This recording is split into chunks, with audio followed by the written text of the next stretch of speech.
Hey guys, Into the End here with another deck tech video for you today.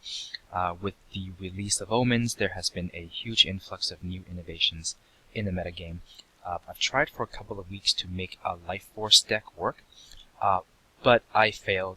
I couldn't do it. The number of enablers and the number of payoff cards in that deck and the relative power requirements, it really just didn't add up, and I couldn't make one that was fine-tuned enough to be competitive. So instead, I've switched over to working and tweaking an existing mid-range combo deck. Now, let's have a look.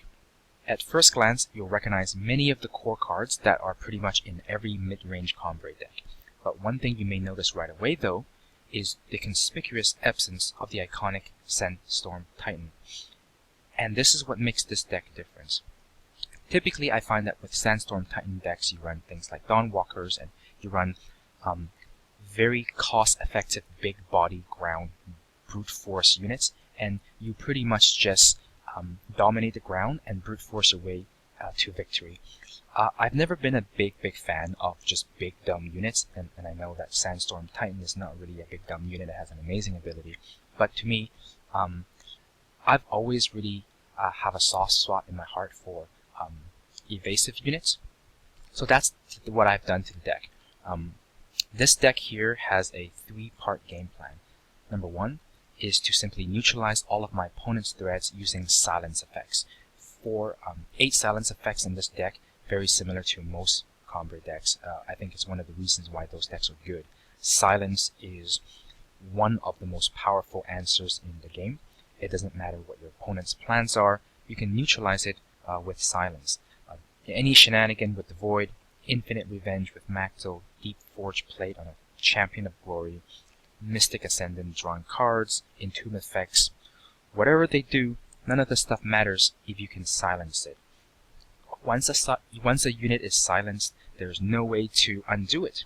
The only weakness to silence is that it leaves behind a body which can still attack and block. This is a problem I ran into with my Argent Port deck. As Argent Port colors, that cards were just not the best stats for the mana cost invested. So when I silence a Sandstorm Titan, it's still a sizable 5/6. Fortunately though, time decks like this one have no problems when it comes to brawling with units. Which takes us to the second part of my game plan, and that is to use units that provide card advantage of some kind of benefit as soon as it is played, so that in a way they're highly resilient to removal, which is not to say they don't die, but rather they still accomplish their goals. So you then have all these sort of expendable units clogging up the ground, and when you combine that with Obelisk and Stand Togethers, it becomes very difficult for your opponent to brute force their way through your units in the mid game. Which then leads us to the third part of the game plan, which is to use evasive units that fly and basically avoid ground combat altogether to kill your opponent. If this deck draws well, it is highly defensive in the early game and very strong in both the mid and the late game. We have cards that scale very well into the late game, such as Great Parliament and Xenon Obelisk, giving this deck a lot of staying power. The kind of weakness or potential weakness to the deck is that some of the late game cards does have pretty heavy power requirements, and as a result we're running a lot of cards that give us power. So with the wrong variants, the wrong draws, you could lead to some games where you flood out. The second problem with the deck that I can see is that it relies heavily on silence and then expecting the deck to be able to deal with the body that it leaves behind. So it only runs 4 real removal spells in Vanquish. So for whatever reason your opponent was able to build a unit that your silence and your body and your ground units couldn't handle, then you're gonna have some difficulties. But in my experiences, this is very rarely a problem. So let's go over some of the card choices really quickly. First of all, I want to point out the curve of this deck. If you have some kind of an aggressive strategy, I think this is a curve that you should get used to. This is a very good curve. Unfortunately, not a lot of 1-drops. I think for a mid-range strategy, starting at the 2-drop as a peak and then slowly driving downwards in this curve is pretty optimal.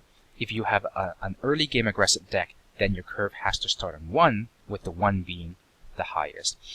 What you want to avoid, though, is no matter what deck you play, you want to avoid a curve that looks like your typical bell curve, where it starts low, kind of peaks somewhere in the middle here at 3 or 4. So it curves up to the 3 and a 4, and it curves back down in a perfect bell.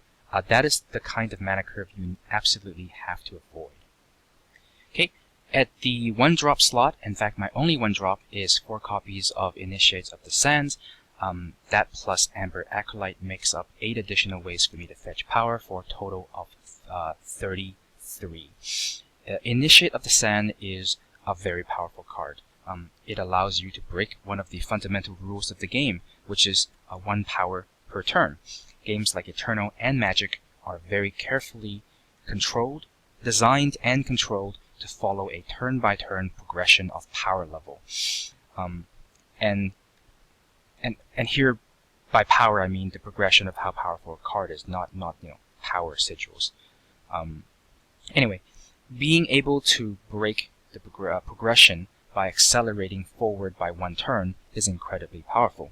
If you think about the first 5 turns of the game, if you have access to 1, 2, 3, 4, and 5 mana, by turn 5 you would have access to and used up 15 power.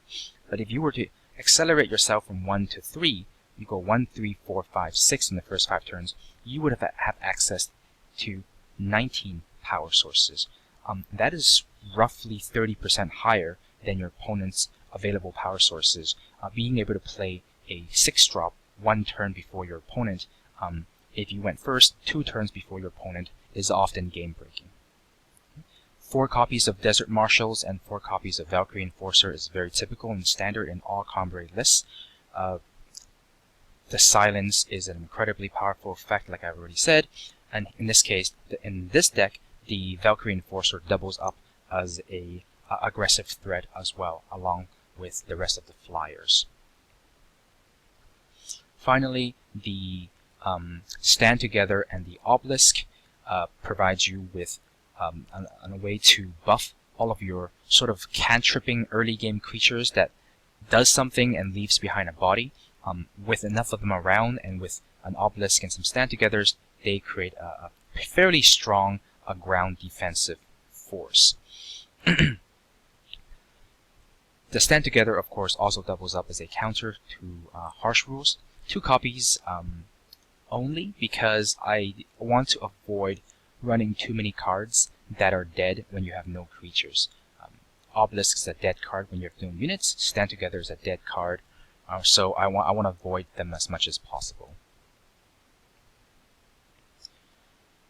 I think the only ones that we didn't talk about is 3 copies of Mystic Ascendant. That's just a way to give us some late game staying power with some card draw. Throne Wardens and Combrei Healers is one way for us to stabilize against the more aggressive and faster decks. So this deck has been doing quite well. I haven't played too many games with this deck in ranked, maybe 10 games or so. And I don't even remember my record, but I've been able to hover around rank 30 after about 10 games. So the deck's maybe roughly 50-50, perhaps a little higher. There are still some opportunities to fine-tune this deck. But I'm going to end this video now, and then I'll play a few games with the deck, and I'll post those videos separately. Thanks for watching.